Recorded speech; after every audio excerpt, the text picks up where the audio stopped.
Sama Fulham tuh juga sebetulnya bisa nyetak banyak shot juga. Memang permasalahan Chelsea itu kan yaitu conceded shotnya itu, kena tembakan, kena peluang dari lawan tuh juga jadi masalah kan. Tapi ketika makin jadi masalah ketika penyerangnya nggak bisa nyetak gol gitu. Biasanya kan kayak gitu, menang banyak, kebobolan banyak, menangnya banyak gitu. Nah kemarin penyerangnya nggak bisa cetak gol. Kebobolan gitu. doang, nggak nggolin. Iya, nggak nyetak gol. Kayak itu tadi kalau kita bandingkan ya cara bertahan yang udah dimention tadi antara 3 backnya MU gitu. Terus Newcastle juga seingatku itu bertahan juga pakai banyak pemain ketika babak kedua, masukin beberapa pemain untuk bertahan juga. Itu berbeda individualnya gitu. Artinya oke lah MU pakai 5 back kan banyak kan tuh di belakang 5 back, tapi ketika di crossing kok sama Isak doang kok ini kok padahal Isak doang loh yang masuk ke kotak kecil. Kok kalah gitu loh. Kok bisa kalah lawan 3 center back. Artinya kan ada masalah individu gitu.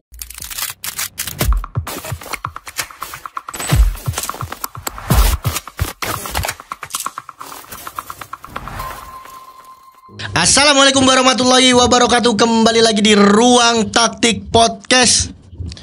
Lu ayo channel analitik pertama di Indonesia. Ini ke bawah hegemoni tim. Ayo berani ya. Bet sakral kok tim terbaik Liga Inggris loh. Nyanyi dulu Mas. Kita harus nyanyi dulu sebagai fans Liga Inggris, bukan fans Manchester ya. It's wonderful. Ya karena kita mendapatkan hasil yang sangat-sangat positif bagi tim-tim lain. Oke Mas Faiz, sebelum Primo mengacau jauh lebih menyakitkan Mas Faiz, hasil Boxing Day bukan di luar dugaan tapi seperti dugaan. MU tetap tidak bisa padahal MU itu padahal ini loh klub dengan statistik Boxing Day terbaik sebelum tahun ini ya. Sepanjang sejarah atau? Iya, sepanjang sejarah.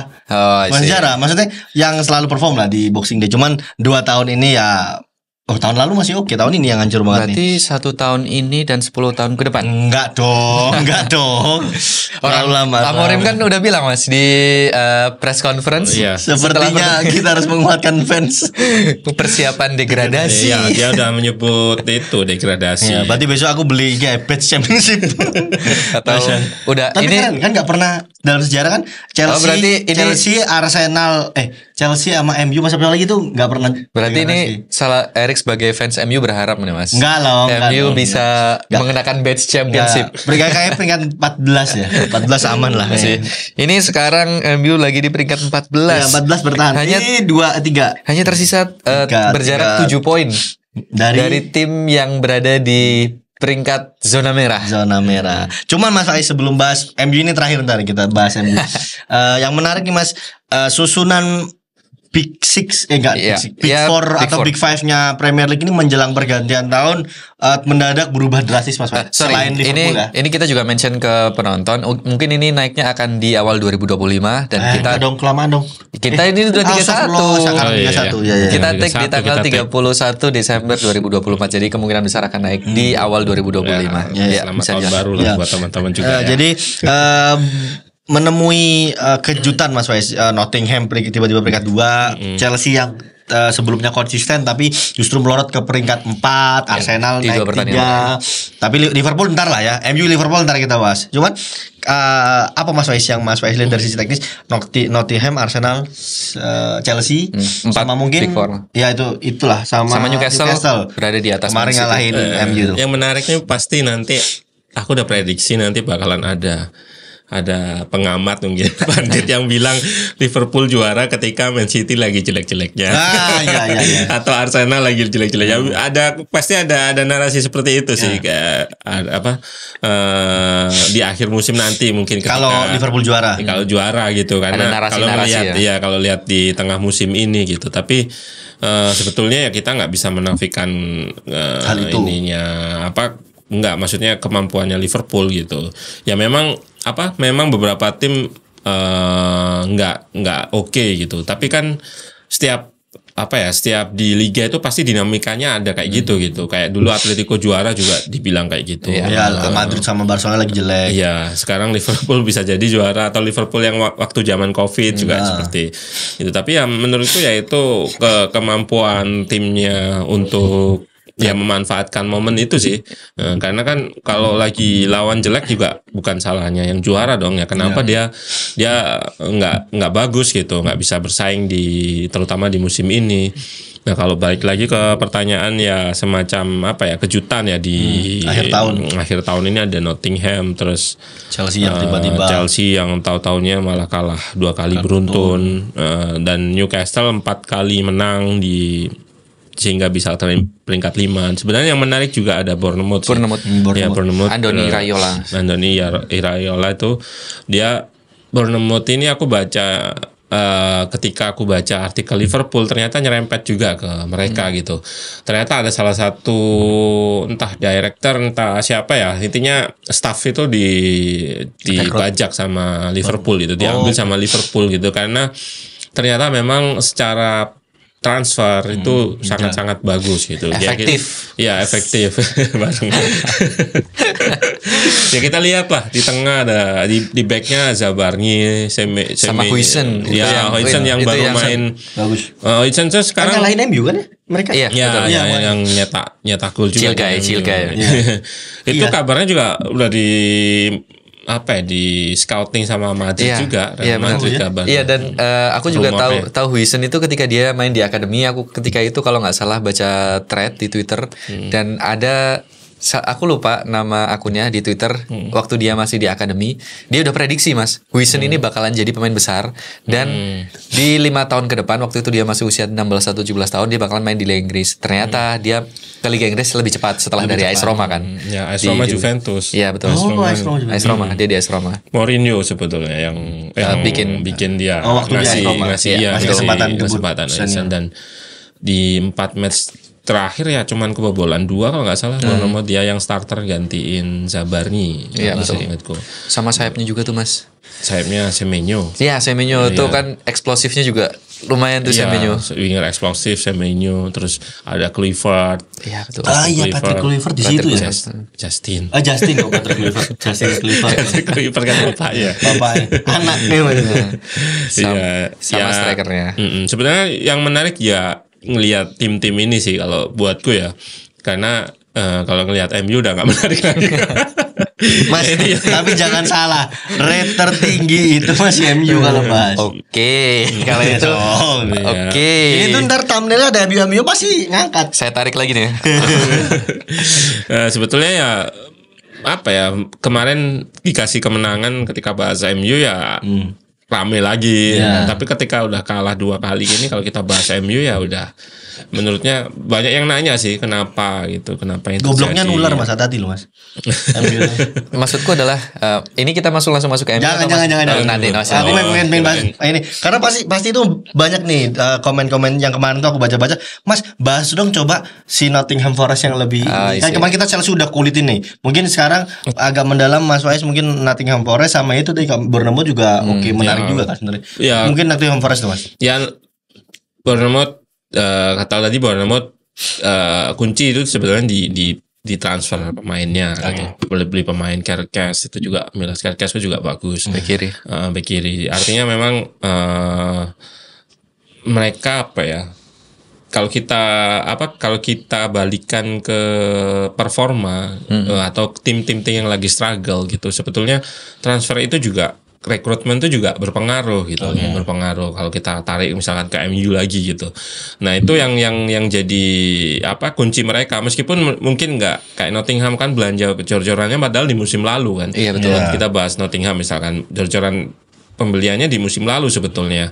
Tapi di musim ini dia dapat Espirito Santo, Nuno Espirito Santo, dan sebetulnya mainnya juga nggak spesial. Nggak spesial yang kayak misalkan Ange Postecoglou gitu. Ange Postecoglou itu kan ada sesuatu yang dilihat di atas lapangan kayak ya, intinya main build up gitu, main pendek, mau musuhnya apapun di high press gitu. Tapi kalau aku bilang efektif, masuk nggak Mas? Ya itu menurutku keefektifan Nottingham ini yang jadi kunci sebetulnya. Mereka itu nggak, karena dia tim kecil ya, artinya tim yang ibaratnya nggak dihitung ya pressure besar. Ketika lawan tim besar dia nggak perlu kebuka mainnya gitu loh. Ya udah main di deep aja, serangan balik sesekali, set piece gitu kan. Set piece, terus dia kan punya Chris Wood yang Elanga, Gibbs White, Aina juga. Jadi artinya memang Wood ini ditopang sama pemain-pemain yang secara work rate itu bagus. Elanga, Gibbs White itu yang di terus Hudson bukan Hudson siapa? Hudson Odoi ya. Hudson Odoi kan di situ. Aina itu yang paling sama kipernya ya tadi. Metzel itu yang waktu lawan Chelsea kan. Ya. Dan semalam juga dia menjadi man of the match di pertandingan waktu menang lawan Everton 2-0 semalam. Oke.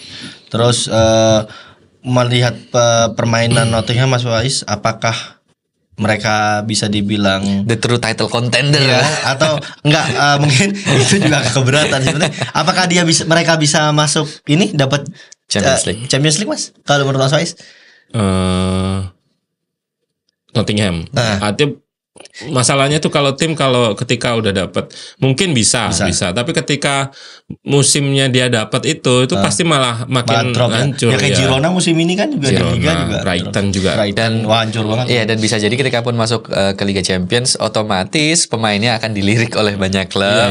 Itu yang terjadi di klub-klub kecil yang masuk ke Liga Champions. Karena memang secara kedalaman itu mereka sebenarnya kurang gitu. Apalagi kan kalau di Inggris udah 3 IPL, Carabao sama FA. Habis itu nanti tambahan UCL. Itu mah harus tim-tim dalam semua skuadnya. Ya itu yang bikin tim-tim sekelas Nottingham ini agak kesulitan ketika dia malah lolos ke UCL misalkan gitu. Musim depannya malah di liganya malah bisa keteteran. Dulu udah kejadian banyak Brighton, Leicester kan berantakan. Berbicara tentang taktik tim, kita berbicara tadi Andoni Iraola dan Nuno Espirito Santo Mas. Kalau Nuno Espirito Santo kan memang mempunyai track record yang aku bisa bilang cukup bagus ketika menangani tim menengah ke bawah seperti Wolverhampton yang dia bawa ke papan atas waktu itu. Spurs dia turun karena itu mungkin salah satu tim besar. Nah, kalau Nuno Espirito Santo apakah beban mempengaruhi cara dia melatih Mas? Yang pertama itu, dan yang kedua adalah perbedaannya dengan Andoni Iraola Mas. Karena Andoni Iraola kan punya track cukup bagus sebelumnya di Liga Spanyol. Aku lupa bahwa menangani tim dia kan cuma punya track record bagus juga di Spanyol. Nah, Mas Faiz melihat apakah ada sesuatu yang bisa dilihat dari kedua pelatih ini Mas? Iya, kalau kita bicara soal man management, memang secara psikologi itu lebih mudah melatih tim-tim yang pemain-pemain yang lebih muda gitu. Ya kita lihat di Nottingham Forest ya Gibbs White, terus ada di tengah itu Elliot Anderson itu masih 20-an lah ibaratnya. Ya mungkin Chris Wood doang yang cukup berumur senior. Dan dia mengawinkan lah ibaratnya, dikolaborasikan pemain muda dan tua itu. Pemain muda yang ngasih energi di tengah, sementara pemain tua ngasih pengalaman terutama di depan. Itu yang bikin Nottingham Forest kelihatan bermain efektif efektif tadi gitu. Mereka nggak main 3 back kayak Espirito Santo ketika Wolves kan kayak gitu. Waktu main di Wolves itu sebetulnya juga berbeda dengan gaya mainnya yang sekarang gitu. Kalau di Wolves tuh secara mirip sih, memang punya siapa itu Raul Jimenez di depan, Raul Jimenez, Ruben Neves yang terus itu masih ada Pedro sih. Siapa? Waktu itu? Belum ya? Belum Matt Doherty di wingback kanannya yang ngasih kecepatan sama gitu. Traore iya, tapi Traore seingatku nggak starter banget sih, seingatku ya waktu zamannya Wolves itu. Tapi intinya dia bisa itu tadi nggak harus bermain seperti Postecoglou gitu. Kita basisnya possession terus main yang possession terus build up pendek gitu. Nggak seperti itu sih kalau kita lihat. Dan trennya sebetulnya nggak kayak gitu kok. Trennya itu sekarang yang ambil contoh match kemarin tuh Man City. Man Lawan City menang 2-0. Iya, Man City menang 2-0 tuh Leicester. babak kedua itu mereka kalah 60% possessionnya. Posisinya. Oke. Makanya ini kan sesuatu yang apa ya? Sesuatu yang unik ya, unik buat Pep gitu ya, buat Pep. Tapi sebetulnya itu udah dilakukan sama Arne Slot juga sebetulnya di Liverpool. Mereka nggak babak pertama itu seringnya ya udah nggak ambil ngelihat lah ibaratnya membaca situasi Scanning. yang situasi dulu kayak gimana, baru babak kedua misalkan masukkan pemain baru atau justru babak pertama udah nyetak gol, babak kedua ya udah mereka bakalan ngelepas possession itu. Waktu Liverpool lawan City yang menang ya kan, kenceng babak pertama udah unggul 2 gol. Iya, Udah tinggal tarik ulur aja sesuai kebutuhan. Karena kalau kita bicara keefektivitasannya itu bergantung sama pemain juga gitu loh. Kita punya pemainnya kayak gimana? Kayak Liverpool punya Mo Salah. Ya Nottingham Forest punya Chris Wood, Elanga, terus Gibbs White itu nomor 10 yang ibaratnya nggak bukan kreatif lah kalau kita lihat Bruno Fernandes terus kalau Jangan disebut mas nama saja. pemain-pemain kreatif kayak Odegaard itu beda tipikalnya. Jadi lebih ke pekerja keras sih tengahnya Nottingham Forest. Melihat skema seperti itu apa bisa dibilang sekarang berarti bukan zamannya, tapi pelatih lebih bisa melihat atau lebih bisa menentukan cara bermain pragmatis, Mas. Karena kan udah unggul, berarti let's say di babak pertama unggul, di babak kedua udah menurunkan tempo, udah menurunkan pola permainan. Nah, Lebih ke momentum kan, jaga momentum. sedangkan aku lupa siapa yang bilang, soalnya ada mantan pemain profesional, dia bilang kalau sepak bola zaman sekarang itu sangat tidak menarik karena tidak ada kreativitas, terus semuanya anu kan itu muaranya sekarang nomor 10 playmaker udah mati. Iya, udah nggak ada. Terus pemain-pemain kayak Kakak udah nggak ada. Dan emang jujur aku ngerasa sendiri adalah ya memang benar sih apa yang dikatakan Mas Faiz, ketika emang udah unggul, jatuhnya pola permainannya akan menurun, monoton. Itu akan berbeda di zaman dulu, ketika dulu kan emang zaman-zaman Serie A kan. Itu individu, juga Liga Spanyol waktu itu Ya, main kayak kemampuan Kakak. individu itu Iya. lebih menarik dan membuat kita itu menonton pertandingan karena ingin melihat magic permainan dari entah salah satu atau salah dua orang itu. Dari Mas Wai sendiri melihat itu seperti apa sih, Mas? Ya sebetulnya kalau kita lihat di mana pakai tactical board ya, zaman dulu tuh lebih banyak man to man memang. Jadi ya satu orang jaga satu gitu ya. Ibaratnya man to man, makanya ketika individu ya udah individunya ngelawan mentok ya satu pemain ini dilewatin, ngelawan satu pemain lagi gitu, lepas gitu. Tapi kalau sekarang lawan tuh kan ketika dia main pragmatis, dia kan membentuk pertahanan ya di belakang ya. Artinya yang dilawan tuh ya sistem sebetulnya, bukan individu doang gitu. Bukan individu aja gitu. Ketika dia lepas satu, pemain lain tuh mengcover gitu, dan ruangnya itu lebih rapat. Yang sekarang tuh makin sulit tuh kayak gini, karena bertahan tuh lebih compact. Kita ambil contoh ya Liverpool, terus Man City kemarin waktu menang juga main medium block. Haaland di sini, Haaland nggak ngepres ke depan, Haaland di dua orang sama De Bruyne di sini. Terus garis pertahanannya juga nggak turun amat itu di tengah sini. Artinya ruangan tuh sempit, kalau mau ada orang individu mau melewati kayak gini gitu, kerumunan ini akan sangat sulit gitu. Kecuali Ronaldinho, Mas. Ronaldinho, Messi gitu. Mungkin udah nggak ada semua sekarang kayak gitu-gitu. Ya makanya pemain-pemain kayak gitu agak sulit juga kalau di era sekarang, karena ditemukan dan dibentuk juga agak sulit, Mas ya. Iya, ditemukan dan dibentuk agak sulit, karena kalau ketika ditemukan pun mereka biasanya nggak cocok sama pelatih. Di youth-nya itu pola permainannya udah nggak seperti itu. Akhirnya bakat alamnya dia secara perlahan bukan menghilang, cuman ke shapingnya sama sistem yang kayak main sekarang gitu. Jadi orang udah main sistem sekarang, karena orang-orang kayak gitu udah sama pelatih juga nggak kepake, karena biasanya pelatih kan nyuruh mereka mundur, tapi kan nggak mau mundur misalkan ya kayak gitu. Contoh-contohnya kayak yang nomor 10 terakhir kan bisa dibilang ya Messi itulah. Messi itu kan Hazard tuh bisa dimulai nomor 10. Ya, Hazard tuh winger, mirip-mirip Mo Salah lah sebetulnya. Tapi memang dia gerak ke tengah gitu. Tapi kalau yang nomor 10 yang paling terakhir playmaker klasik gitulah. Messi itu bukan playmaker, tapi kan ketika evolusi di musim terakhir kan dia main playmaker. Iya, jadi playmaker dia. Dia bisa ngereaksikan umpan juga. Tapi itu tadi dia ketika disuruh bertahan dia nggak ikut gitu, nggak ikut bertahan. Makanya selain Messi kan ada Riquelme itu juga sama. Terus kalau dulu tarik dulu Kakak juga termasuk. Kakak juga sama. Makanya pemain-pemain kayak gitu udah nggak ada gitu. Sekarang nomor 10 ya Bruno Fernandes gitu. Yang ketawa gue. Yang Odegaard gitu, Odegaard yang mau bertahan lah. Kalau di Chelsea sama ya? Di Chelsea sekarang.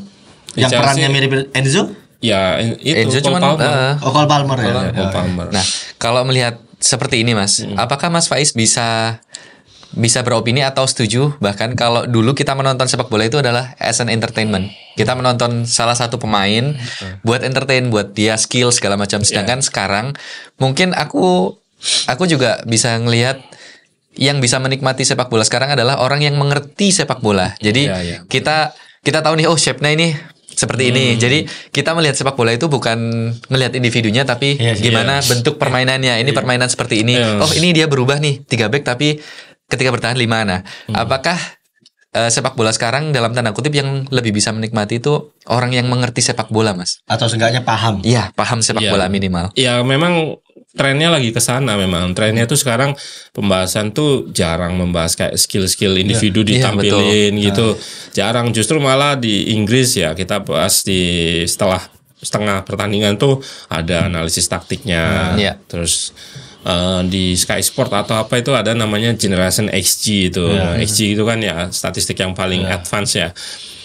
Terus ya di situ ternyata juga bahasnya teknis gitu, nggak ada yang skill-skill. Nah sekarang gitu, itu udah hilang, makanya Brazil sekarang ya itu pengaruhnya memang ke sana. Brazil terus ya Argentina masih mix lah, tapi kita lihat waktu juara kemarin mereka nggak seperti itu. Ada yang mainnya gini, Mas. Justru mainnya sistem mereka. Iya, sistem Brazil Argentina mainnya. Scaloni main sistem. Artinya ya memang evolusinya ke sana memang. Trennya gitu. lagi ke sana. Tapi nggak menutup kemungkinan ketika nanti 10 tahun lagi tren itu akan balik lagi kan juga. Bisa jadi karena sekarang kan ada tren yang klasik yang makin yang lagi dihidupkan tuh kan ya nomor 9 tuh. Nomor 9 kayak target man kayak Chris Wood, Alan gitu.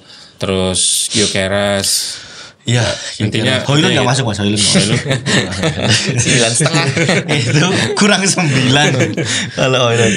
Oke, menarik bahas Nottingham Forest, Bournemouth. Nah mungkin Mas kita bahas sedikit nih sebelum ke Liverpool dan MU dan Liverpool ya terakhir. Chelsea apa ada apa dengan Chelsea Mas? Yang kemarin kita habis kulitin bener-bener kenapa kok 2 pertandingan seolah-olah kayak kehilangan bensin. Iya, dan sepertinya Bang Reska juga ingin menegaskan apa yang menjadi ucapannya. Kita adalah bukan title contender. Iya, dia malah jinx gitu malah.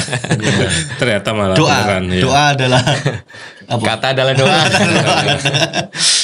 Yang menarik sebetulnya pemilihan pemain di laga kemarin sih. Kalau Ipswich itu Sanchez nggak main, ngeremehin Mas. Iya kipernya bukan bisa Sanchez. dibilang nggak tahu juga sih ngeremeh antara cedera tapi di line up tuh ada dia tapi kan memang disimpan kan kiper. Terus kanan tuh Disasi.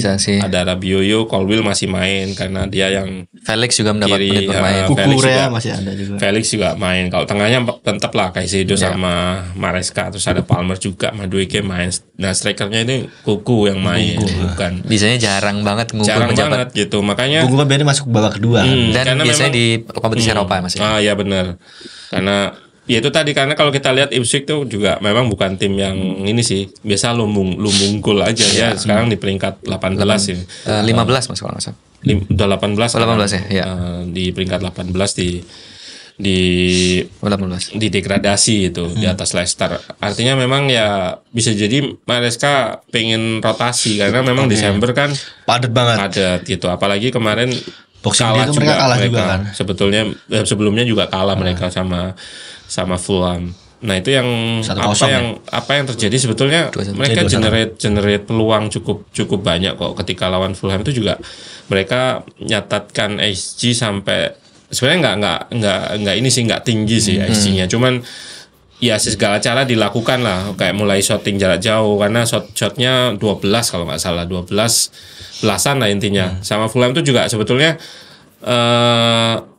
bisa nyetak banyak shot juga. Memang permasalahan Chelsea itu kan yaitu conceded shotnya itu kena tembakan, kena peluang dari lawan tuh juga jadi masalah kan. Tapi ketika makin jadi masalah ketika penyerangnya nggak bisa nyetak gol gitu. Biasanya kan kayak gitu, menang banyak, kebobolan banyak, menangnya banyak gitu. Nah kemarin penyerangnya nggak bisa cetak gol. Kebobolan gitu. doang, nggak nggolin. Iya, nggak nyetak gol, kayak nggak salah ada peluang. Kalau Alex Fulham kan peluang. padahal ngegolin dulu kan 1-0 ngegolin dulu. Palmer, terus menit terakhir kan 80-an. Balas Wilson sama Muniz. Iya, Muniz ya. malah 90 plus 90 sekian ya. Nah, artinya memang ya udah mungkin ya kalau menurutku Maresca itu lagi cari ini lagi sih tweak orang lagi sih, terutama di barisan belakang.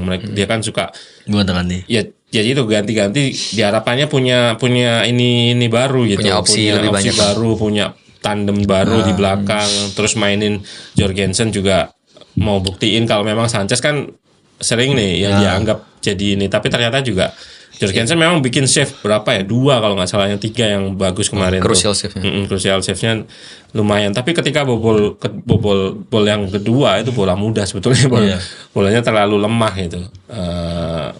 Dan memang ya kiper itu agak susah sih memang. Orang terakhir yang paling mudah disalahkan tuh kiper memang, makanya. Tapi ada mas kiper yang memang harus disalahkan. Lagi. 3 kali diem lihat gini doang. Intinya sih kalau kiper aku nggak no comment lah. Artinya Robert Sanchez menurutku udah segitu ya, karena dia punya kemampuan kaki itu. Kalau menurutku itu udah modal yang bagus sih, meskipun dia nggak punya kemampuan shot stopping yang bagus gitu. Tapi ya udah, itu dia pilihan utama gitu. Dan apakah sebenarnya karena kan Sanchez di pola permainan Chelsea yang paling dibutuhkan adalah kaki. Kalau Onana di Chelsea, apakah itu sebenarnya piece terakhir yang dibutuhkan Chelsea? Sama. Onana harusnya bisa ke City. Sumpah. Allah, City. Beli aja City.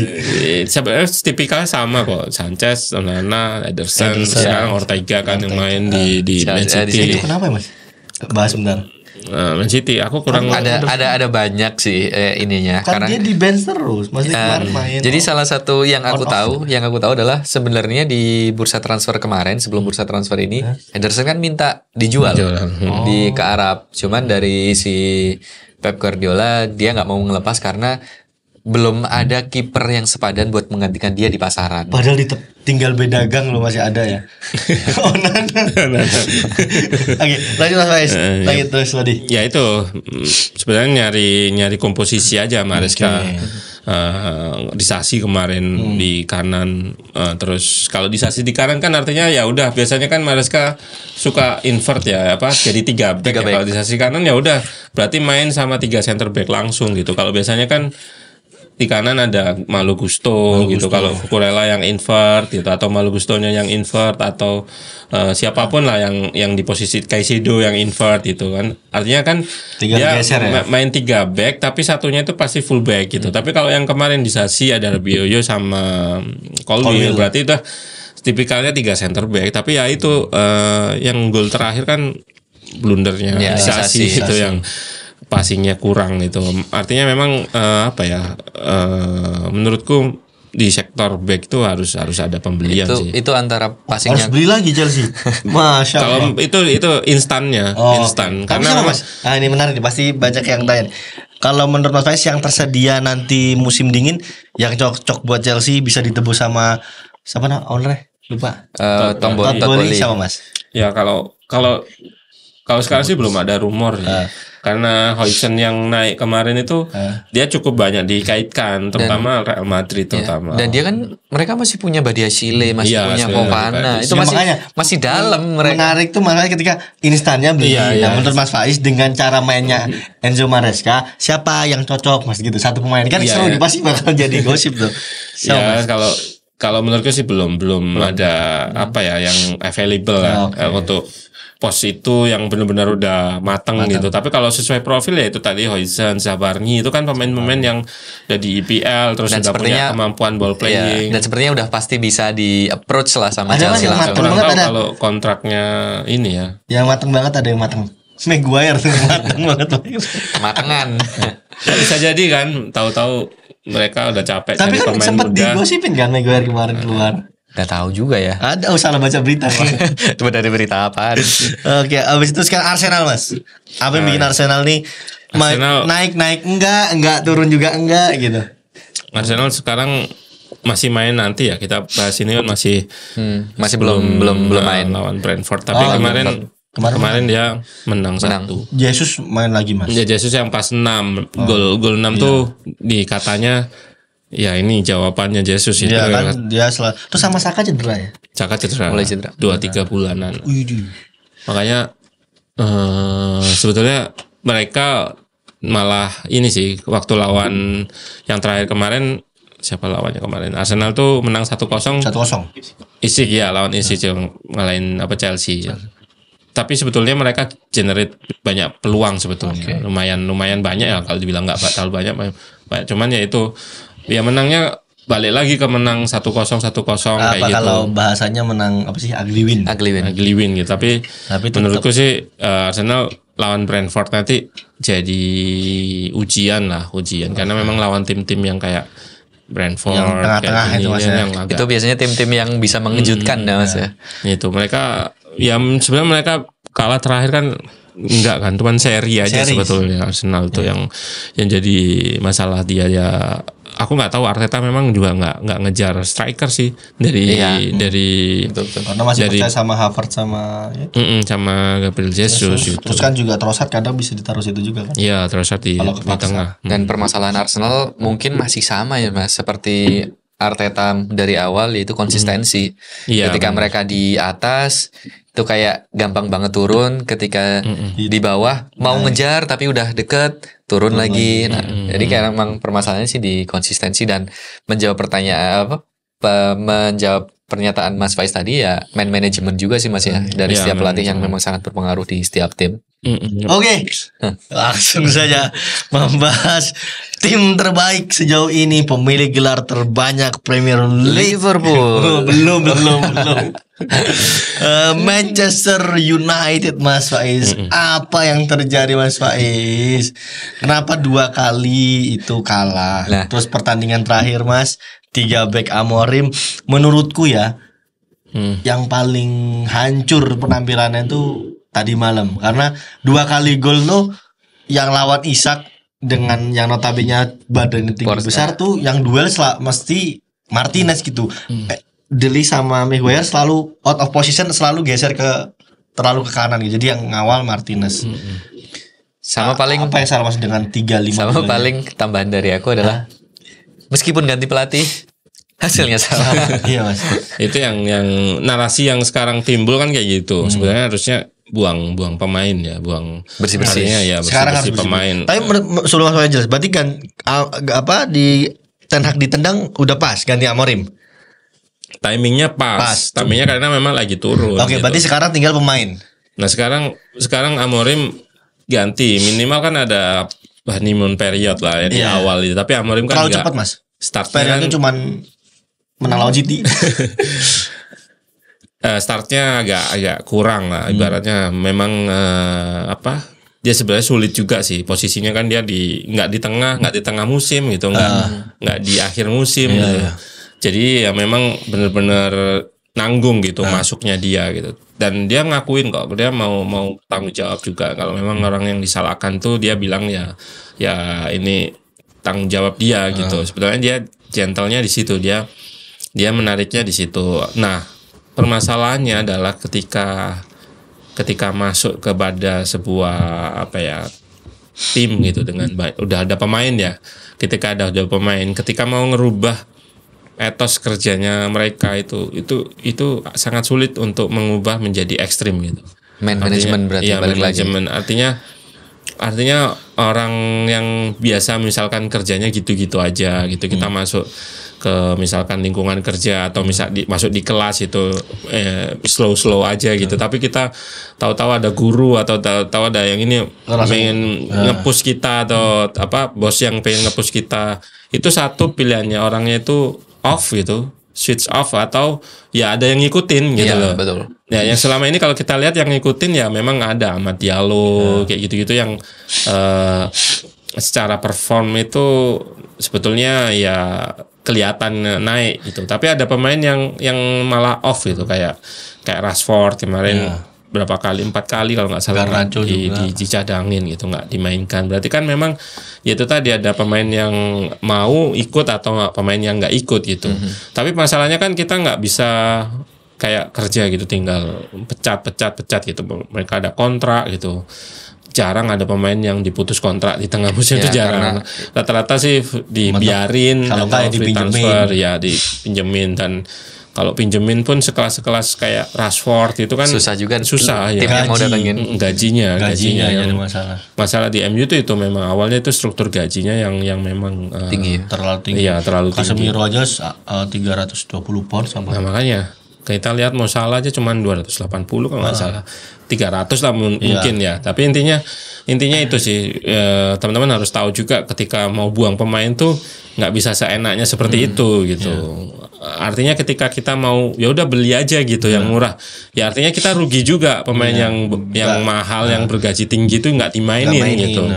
Makanya kalau kita bicara soal pemain atau resource dibuang itu agak sulit memang. Jadi artinya ya mau nggak mau ya pelatih ini harus cari cara gimana caranya minimal nggak inilah minimal meskipun nggak bagus mainnya tapi minimal dapat hasil lah gitu, atau dia nggak mau ngejar hasil tapi mungkin perbaikan permainan gitu. Ya, betul. Masalahnya di MU di match lawan Newcastle tuh babak kedua itu Newcastle sebenarnya kendor sebetulnya, nggak seperti babak pertama. Tapi ya itu tadi kalau kita bandingkan ya cara bertahan yang udah di-mention tadi antara 3 backnya MU gitu. Terus Newcastle juga seingatku itu bertahan juga pakai banyak pemain ketika babak kedua, masukin beberapa pemain untuk bertahan juga. Itu berbeda individualnya gitu. Artinya oke lah, MU pakai 5 back kan banyak kan tuh di belakang 5 back, tapi ketika di crossing kok sama Isak doang kok padahal Isak doang loh yang masuk ke kotak kecil. Kok kalah gitu loh. Kok bisa kalah lawan 3 center back. Artinya kan ada masalah individu gitu. Karena bertahan itu kan ada bertahan secara organisasi, bertahan secara individu gimana. Kalau kelihat di golnya Isak itu bukan salah marking, menurutku ya komunikasi sih. Komunikasi ketika ada pemain masuk itu harus jelas siapa yang marking dia. Sementara Isak posisinya tuh berada di antara Maguire sama Martinez, tapi di belakang Maguire kan Mas. Iya, di belakang Maguire sama posisinya posisi sulit kok memang buat dua pemain itu. Menurutku kepintaran Isak juga, dia bisa memposisikan di antara center back karena memang striker itu tugasnya memang gitu. Dia harus berada di antara gitu. Di antara itu. Tujuannya buat membuat itu tadi pusing, kebingungan siapa yang mau menjaga kita. Nah itulah butuhnya komunikasi gitu. Siapa yang melakukan press, siapa yang melakukan cover, siapa yang marking, siapa yang cover gitu. Itu yang nggak jalan memang di match lawan Newcastle dan sebelumnya kalau menurutku. Sama Wolf kan Mas, yang anjing kan si Bruno kartu merah bang.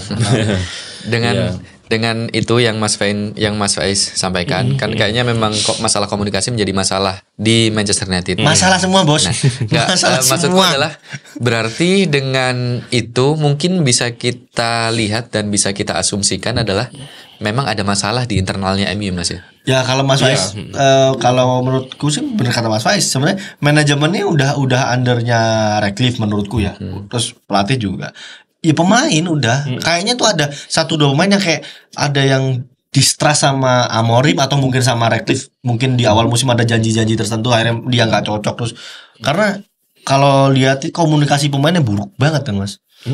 Mau di tengah kan juga berantakan di tengah. Iya itulah karena kita kan kalau di latihan mungkin di latihan diajarin itu atau diomongin harus komunikasi harus apa gitu kan bisa, tapi ketika di game kan dinamikanya banyak kan, artinya nggak bisa kita desain seperti latihan gitu. Lawannya pinter banget lah, ibaratnya cari jalan keluar ya, tinggal pemain itu menyelesaikan masalahnya sendiri gitu ketika ada di game. Salah satu caranya memang awal tuh ya komunikasi. Terus yang pertama memang ya sebelum melakukan eksekusi itu kan pemain tuh harus baca ya persepsi dia atas situasinya itu kayak gimana. Misalkan di situ ada Isak, oh ada pemain nih kosong gitu. Baru yang kedua dia komunikasi siapa yang jaga, Maguire atau Martinez gitu. Oke, kalau udah kejaga baru dieksekusi markingnya, Martinez misalkan atau Maguire yang jaga. Ya udah, ketika di crossing eksekusinya ya duel udara, si Maguire atau Martinez. Garden di samping nggak bisa di cover sama ini Morzowi, memang lepas terus kan. Agak ya itu performa pemainnya memang kan pemain juga nggak oke itu sebenarnya bisa jadi periodisasi latihannya juga sih. Periodisasi latihannya di awal musim mungkin nggak kepegang sama Ten Hag juga gitu. Biasanya kan kalau tim itu kalau di periodisasi latihan di awal tuh kan pasti yang berat gitu kan, dibuat latihan lebih ke fisik gitu, lebih ke fisik, makanya ada tur kemana gitu. Berarti masalahnya MU sekarang itu bisa diselesaikan dengan diklat, Mas ya. Diklat, pendekatan diri. Ya, kayak diklat gitulah, meskipun periodisasi yang dipakai di klub-klub yang lebih jalan tuh sebenarnya udah nggak kayak gitu lagi sih. Sebenarnya udah taktikal periodisasi yang ibaratnya latihannya tuh ngikutin ya taktiknya yang dipakai gitu loh. Makanya ketika periodisasi latihan di awal musim taktiknya Ten Hag gitu. Latihannya udah latihan Ten Hag. Akhirnya dimasukin Amorim itu berubah lagi itu. Makanya semoga nggak degradasi aja biar nanti awal musim Amorim yang masak. Ini kalau kita sangkutin ke sepak bola timnas kita gitu, disuruh seenak sendiri ganti formasi keempat itu ngacauin itu tadi latihan itu nggak cuma ubah benar bukan hanya sekedar ganti pelatih ya Mas ya, karena itu akan mempengaruhi semuanya. Benar itu semuanya di belakang tuh pasti pengaruh, asistennya, desain latihan yang di program latihan atau desain latihannya asisten tuh pasti banyak yang dan pergantian Amorim juga menjawab, pergantian Ten Hag ke Amorim juga menjawab ganti pelatih bukan jawaban. Iya, jawaban. Ini berbeda. Kalau masalahnya kalau ganti Amorim pemainnya juga sekarang diganti, harusnya gitu. Tapi kalau Mas Faiz, menurut Mas Faiz nih, lagi pertanyaan sama kayak Chelsea tadi, siapa 5 pemain yang harus dibuang dan 5 pemain yang harus diganti? Loh, ini dari pembahasan taktik Mas ya. Nih, sekarang gini dulu deh sebelum Mas Faiz ngejawab dan melihat searching. Dari Erik sebagai pendukung fans MU yang selalu nonton MU. Menurutku 5 ya. Rashford pasti. Habis itu Maguire. Kemarin kan dia cukup oke juga Mas ya. Gimana coba? Harus ganti dengan sistemnya Amorim. Ganti Sen Junes backnya. Kalau nggak Mas tengahnya si Sporting tuh. Yang hitam. Back tengah. Diomande. Kalau nggak ini Hincapie Leverkusen. Kirinya Leverkusen. Nah itu ganti si ini lah. Ganti sini Maguire deh ya, Maguire. Habis Bruno ini akan sangat menimbulkan banyak pertanyaan. Ini karena aku yakin Bruno itu menurutku dia tuh salah satu pemain lama ya kan, di samping Rashford, Luke Shaw segala macam. Kayaknya dia tuh suaranya terlalu didengarkan, akhirnya ketika dia nggak cocok menurutku dia nggak cocok sama Amorim. Nah, dia sama-sama Portugal loh. Yang bodoh amat, justru itu yang bikin masalah. Justru itu yang mempermudah sebenarnya biasanya. Nggak jalan kan, itu. Habis itu Eriksen nggak terlalu signifikan ya. Casemiro. Karena udah ada Ugarte. Sama terakhir paling Onana lah. Kiper utamanya Bayindir aja udah ya. Loh, mending Kovar ditarik lagi. Gak tahu itu dibeli atau dipinjam ya. Kovar tuh sekarang cadangannya Leverkusen. Tapi dia musim lalu tuh sempat beberapa kali main di FA Carabao, lebih jago menurutku. Ya beberapa pertandingan nggak menjawab apakah dia bakalan bisa konsisten. Nggak, ya mesti tetap harus satu, cuman backupnya jangan Bayindir. Kovar aja mending dia Bayindir. Itu sih paling Rashford, Casemiro, Bruno, Maguire sama siapa lagi? Onana menurutku. Kalau Mas Faiz dari sisi teknis ini ya, kita teman-teman harus kalau ini kan dari sudut pandang fans buat kegelisahan, keresahan yang lebih resah.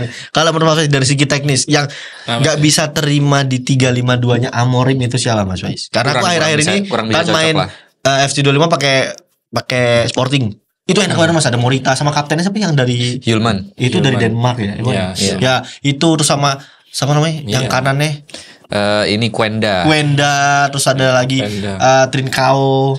Itu kayak blend gitu loh Mas. Tapi ketika main lawan pakai MU nih FC 25 formasi 3-5-2 hancur banget. Iya, makanya Dari segi sebetulnya taktis.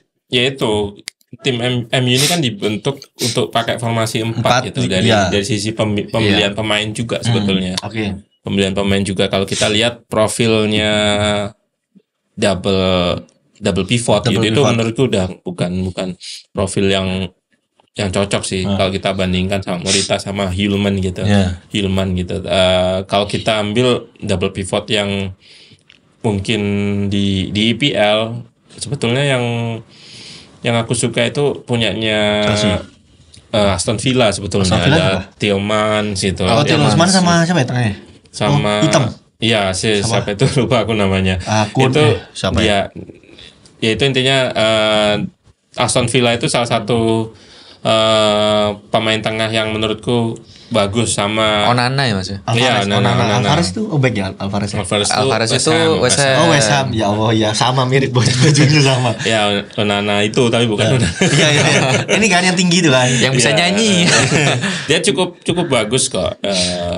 Tipikal yang ya nomor 6 yang inilah, nomor 6 yang bertahan lah ibaratnya si Onananya di Aston Villa itu. Terus satunya Tielemans. Tapi memang kalau kita lihat profilnya Sporting itu sebetulnya yang cocok tuh kayak pemain yang kemarin habis ku analisis tuh Tijani Reinders itu yang justru cocok di. Iya, karena dia bisa progresif dengan bola gitu. Kalau Onana atau Tielemans tuh progresif atau ngasih umpan jauh ke jauhnya depan kalau tuh pakai umpan gitu loh, pakai umpan. Sementara Tijani itu pakai dribble dia. Individualnya. Progresif carries-nya dia bisa ke sana ngasih itu. Makanya menurutku pemain-pemain yang model Tijani gitu, atau seru ya, kalau Tijani nama seperti Tonali Mas. Itu enggak? Tonali lebih ke 6. Sebenarnya Newcastle juga salah satu double pivot yang aku suka gitu. Itu tengahnya dia kan Bruno Guimaraes ya. Itu ganti aja Bruno. Ya. Tapi menurutku ya Bruno Guimaraes bertahan kan kalau Guimaraes. Guimaraes itu lebih Bruno sama si Tonali. Bukan Mas. Siapa? Sama Tijani dua double pivot. Semuanya aja main FC 25. Kalau main Master League atau FC 25 itu bisa beli kayak gitu, tapi ya menurutku agak sulit sih. Tapi kompleks profilnya itu menurutku yang di IPL tuh mirip-mirip itulah di sana. Tapi kalau kita balikan ke MU, apalagi semalam tuh pakai siapa, Eriksen sama Casemiro itu ada kaget. Musuh Newcastle kok? Iya itu.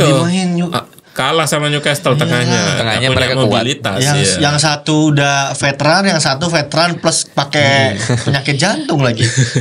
Terus tambahan nomor 10-nya Zirkzee kemarin sih main begitu 30 iya, makanya diganti kan, karena memang dia tuh cuman dapat bola berapa kali, passing cuman 3 kali atau 4 kali gitu yang di statistik kulihat Zirkzee main. Makanya kenapa diganti di awal gitu, bukan karena ya mungkin jersey-nya jelek juga, nggak kelihatan gitu. Tapi ya untuk taktikal juga masukin Maino akhirnya kan, Maino di tengah agak lebih mobile, terus Eriksen didorong lebih ke depan.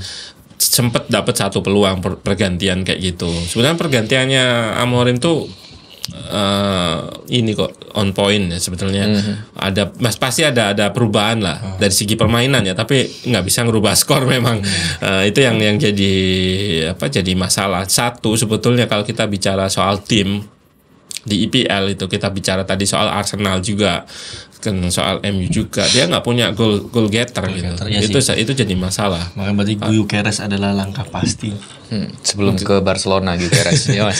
Ya intinya itu tadi, nggak punya goal getter. Arsenal nggak bisa dibilang merata ketika musim lalu, apalagi musim lalu rataan golnya.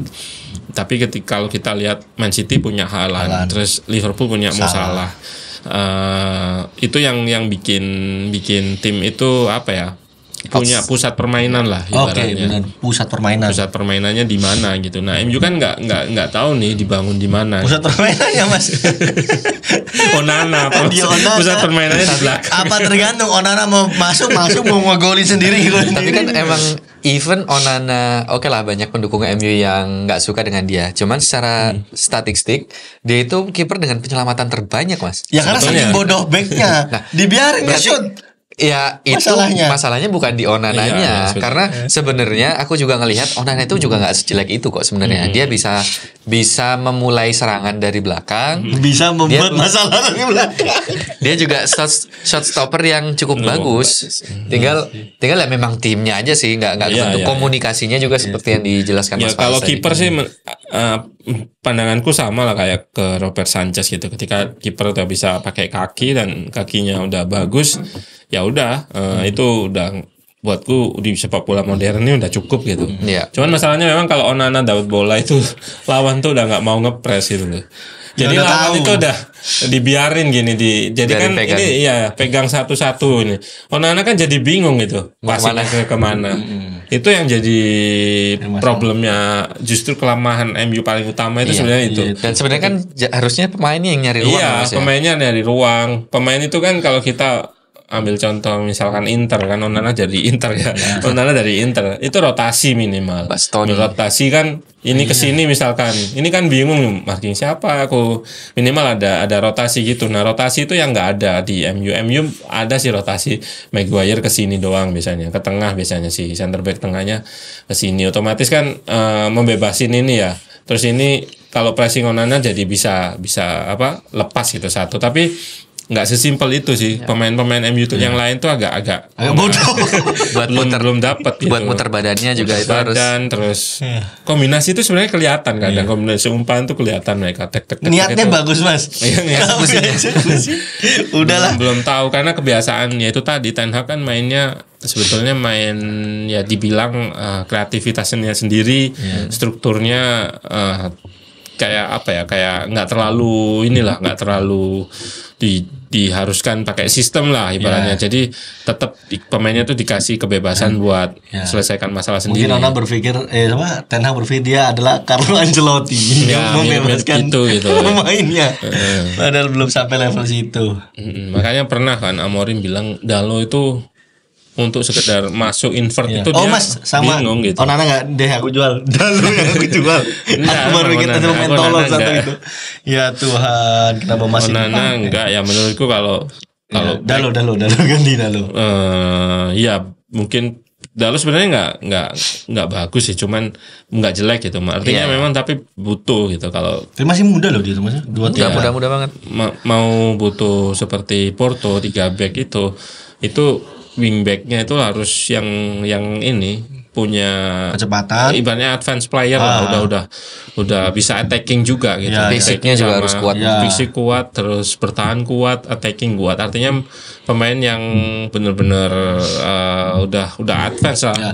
Kalau kan kayak team player kalau menurutku. Ya. Mungkin untuk irinya terakhir nih sebelum kita bahas Liverpool, MU harus beli siapa ya? Grimaldo. Bukan. Nah. Harus mempertahankan semua pemainnya Mas. Karena saya suka MU sekarang. Dalu ganti Mas, ganti Calvin Verdong. Lebih rate-nya lebih jago Calvin Verdong daripada Diogo. Oke Mas, Aib MU kita tutup. Selanjutnya kita membahas terakhir Ke pemuncak klasemen dan calon kuat juara 90% musim ini. Ya, berarti 20 ya. Titelnya sama kayak MU ya. 19, 20. Iya, 20 musim ini. 20. Kalau mau 20. Liverpool Mas, apa ya? Kenapa bisa sejago itu Mas? Kemarin menang 5-0 loh Mas lawan West Ham. Ya itu Itu kayak autopilot kayak sekarang tuh aku lihat Liverpool sekarang nih. Ini kayak Milan zamannya trio Belanda Mas. Dulu ingat almarhum Bapak bilang kalau Milan menang bukan menang kalah tapi berapa kosong, siapa yang golin gitu loh. Sekarang tuh Liverpool menurutku udah ada di level itu Mas. Dia berapa ya 2-3 bulan terakhir konsistennya tuh kayak pasti menang cuman siapa? Salah, Gakpo, Szoboszlai, Luis gitu. Apa Mas yang bikin bisa sejago itu Mas? Arne Slot. Slot ya.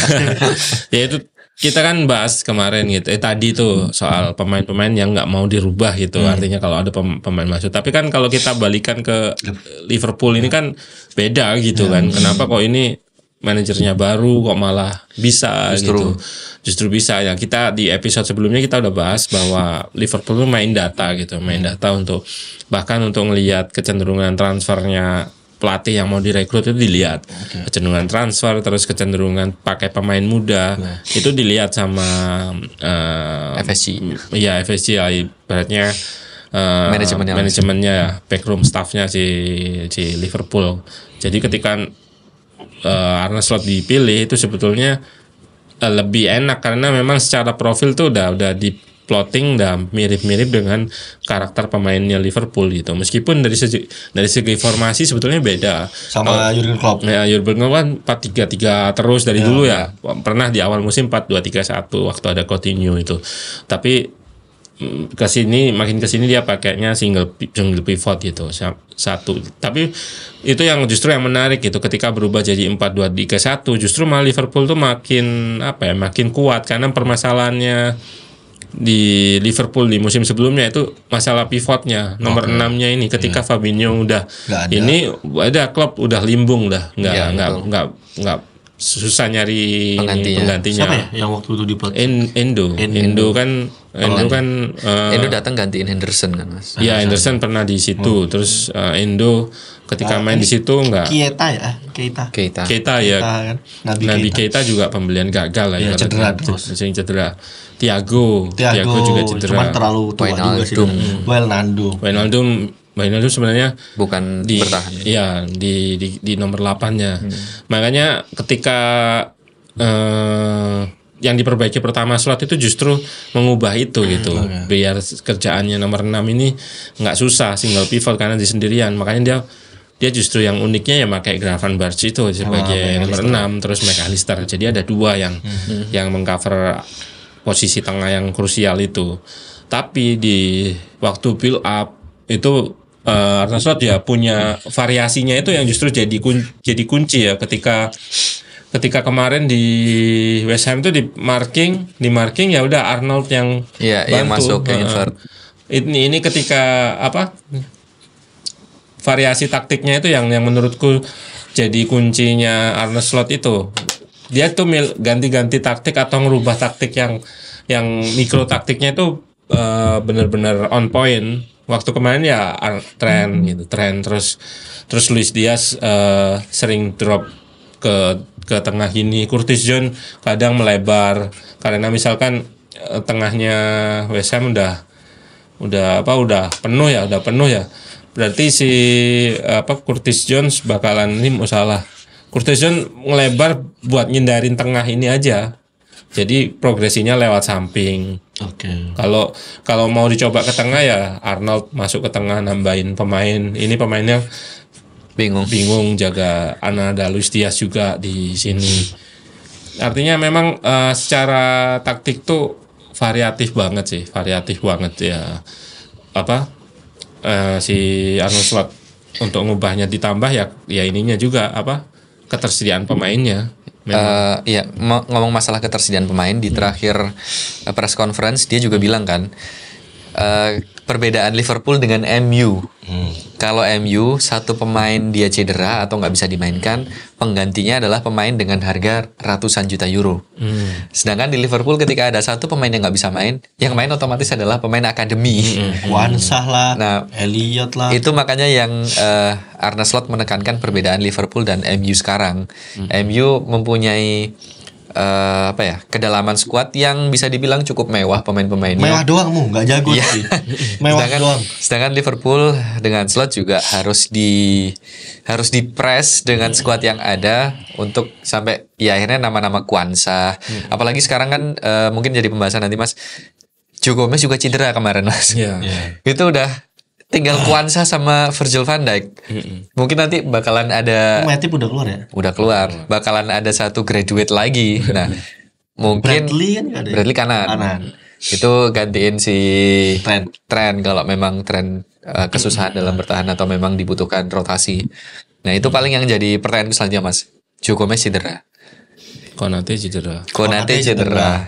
Sedangkan Siapa Liverpool Mas yang harus dibeli? masih Pasti Kwanza sih yang Apa nggak perlu beli kayak tier 2 yang kayak pemain-pemain cadangannya atau siapanya? Nat Phillips juga udah pindah kan. Ya Liverpool tuh mirip Arsenal sebetulnya, nggak pembelian itu nggak kayak Chelsea gitu ya. Kayak MU, Chelsea. Tapi dengan situasi sekarang, apakah memang nggak perlu beli juga, Mas? Kayak sih enggak sih, karena mereka Konate tuh, kayaknya baliknya Januari mungkin. Karena mereka tuh Januari peringkat udah. 1 Liga UCL, Champions, semifinal FA. Carabao masih ya? Udah enggak. Pokoknya salah satu udah enggak. Iya, FA semifinal harusnya lawan MU kan, MU kalah lawan Spurs kemarin, lawan Spurs nanti. Sama juga peringkat 1 si Premier League. Masa dengan setipis itu? Ya, aku ngelihat FSG-nya sih. Maksudnya dari sisi ownernya itu menurutku owner yang agak pelit ya. Jadi kemungkinan nggak beli. Jadi ya ketika manajemen memutuskan nggak beli, ya udah si Slot yang pusing ya, pusing kan, bisa jadi Gravenberch yang kayak waktu kartu merah itu dia turun ke belakang gitu, atau Wataru Endo main di tengah atau gimana. Kemarin juga intinya main. Intinya ya balik lagi kepintarannya Slot untuk nutupin itu, karena ya seingatku ya Konate udah Januari mungkin sebulan lagi lah bakalan balik gitu. Tapi ya kalau ngelihat ada Simikas atau nggak mungkin sih memang jadi center back. Ada Simikas terus. Paling yang punya profil center back yang di luar tuh kan Gravenberch kan Mas. Yang jatuhnya dipaksa. Kwanza itu sih yang pasti bakalan starter untuk kalau udah Konate sama Gomez cedera, jadinya Kwanza itu yang pasti jadi, tinggal penggantinya aja siapa. Kalau nggak mau gratisan Mas, ada Mas nomor 5 MU. Sama paling terakhir ini Mas, pertanyaanku buat Liverpool, karena kan kita ngelihat Liverpool musim ini sangat-sangat jago, sangat-sangat enak buat ditonton, dan 3 pilar utamanya adalah di permainan itu Van Dijk di lini pertahanan, Arnold buat transisi dari dari bertahan ke menyerang, dan Salah buat sebagai main-man-nya. Ya itu pusat permainan. Nah, dan 3 pemain ini kontraknya akan habis di akhir musim. Ya. Sama aku baru baca loh di mana ya? Atletik atau di apa ya? Kenapa? TAA katanya udah Madrid kan? Madrid. Iya, nah makanya itu jujur aku sebagai fans Liverpool kan cukup khawatir nih. Kita tampil sangat oke musim ini dengan 3 pemain utama kita, tapi sampai detik ini belum ada kejelasan kontrak mereka. Nah, even kalaupun oke lah mereka tidak diperpanjang oleh FSG, itu kira-kira alasannya apa dan siapa penggantinya, Mas? Pasti apa ya, kalau untuk masalah kontra ini memang agak apa ya, nggak bisa terbuka gitu, nggak bisa kita analisis atau nggak bisa kita cari sumber yang kredibel gitu. Artinya meskipun dari wartawan top tier gitu di Atletik atau apa, mereka agak sulit. Misalkan paling yang dikeluarin mungkin gaji sama nilai kontraknya apa gajinya ada pasti. Tapi kan biasanya deal-deal yang di belakangnya itu yang nggak tahu ya, entah itu pembelian rumah misalkan di daerah situ atau kayak bawa keluarganya kayak Musalah gitu, itu yang mungkin diminta sama pemain gitu, itu yang nggak mampu akomodir sama manajemen gitu. Seperti kayak kita ambil contoh Real Madrid itu kan memang ya dia itu pinternya musim ini kan memang cari yang gratisan itu, tapi top semua. Jadi kalau berita terakhir yang ku dapat itu Real Madrid udah nggak mau ngobrolin di tengah musim ini, jadi dia udah nunggu akhir. Iya, nunggu kontraknya habis itu. Tapi selama nunggu kontraknya habis itu pasti udah ada obrolan di awal sama pemainnya tren ya, karena memang 6 bulan setelah kontrak itu bebas. Peraturan FIFA boleh. Bosman rules itu. Jadi ya nanti menurutku ya udah kalau misalkan dibalikin ya, tren itu memang komoditas yang sangat dibutuhkan Real Madrid sih. Posisi kanan untuk gantiin Carvajal ACL kan. Untuk gantiin Carvajal gitu, tapi dia itu bisa main seperti Toni Kroos gitu. Sebagai artinya keep playing. Iya, bisa diposisikan kayak Toni Kroos di akhir musim gitu. Bisa, meskipun dia bukan pemain tengah, tapi itu tadi intinya umpan-umpan Toni Kroos itu bisa di sama si Arnold lah ibaratnya, bukan Arnold mirip Tronico secara permainan enggak. Tapi ada aspek yang bisa ditutupi sama Trent Alexander-Arnold. Sementara Real Madrid butuh itu gitu. Nah, balik lagi ke manajemen Liverpool gitu. Kalau kurasa sih kalau memang dilepas, dia pilihannya ada dua ya antara regenerasi, bikin project baru gitu dari nol, ataupun mati-matian mempertahankan mereka gitu. Tapi kalau menurutku sih kalau misalkan mereka nggak dipertahankan, dia bakalan mulai dari rekrutmen dari nol gitu. Dan apakah yang direkrut pemain besar atau seperti masalahnya tuh nggak dapat uang mu. Iya, masalahnya. Kecuali kalau misalnya masih kontraknya Trent 2 tahun terus ditawar sama ini. Aku yakin 60 juta, 80 juta ditebus sih sama ya kayak Liverpool. Ya minimal 60 lah kalau 80. ya MU beli Sancho, Anthony kan mahal. Anthony 100 juta. Ajax saya pasti ini kan. Makanya pasti dikasih lah. Ya, Masalahnya kan ini tiga-tiganya gratis. Liverpool nggak dapat uang, mau beli yang mahal orang pelit FSG. Kan susah lagi. ya itu yang selalu menjadi perhatian aku pribadi sebagai fans Liverpool adalah itu sih. Oke lah, selamat datang ke gelapan untuk Liverpool. Belum lah. Arne Slot boy. Ya kalau ditinggal tiga-tiganya, At least masuk Liga Champions.